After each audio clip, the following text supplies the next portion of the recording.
Republican presidential primary contenders are almost universally pushing for a foreign policy approach to the world that makes George W. Bush look like Woodrow Wilson and mocks the very idea of international cooperation itself. And that might lead you to believe that the American public wants America to thumb its nose at the international community and go it alone whenever possible or necessary when it comes to foreign conflicts.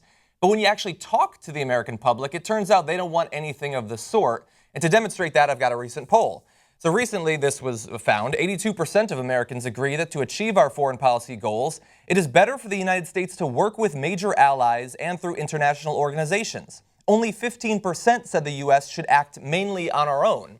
And I want to focus on that, the major allies, but also the act mainly on our own that they don't want. And that means that if you actually get a coalition to do something, then that's good. If you simply have the facade of a coalition, the phantom allies, like we have in Syria right now, where we're doing 95 to 98% of all the airstrikes, that doesn't qualify under what the American public actually wants. But let's also talk about the international organizations mentioned in that last question. 63% maintain a favorable impression of the UN, and 89% of Americans said it is important for the United States to maintain an active role within the United Nations. Not just be a member, but an active role in the UN.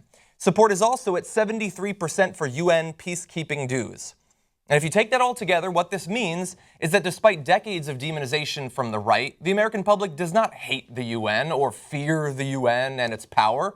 It thinks that we should continue to financially support the UN, and it thinks that we should engage with the UN when we engage with the world, for diplomacy, for peacekeeping, and also in terms of conflicts. But more importantly, they want diplomacy to come first. War needs to actually be the last resort, not just in a politician's speech, but in reality, when they actually govern. And that's my final judgment.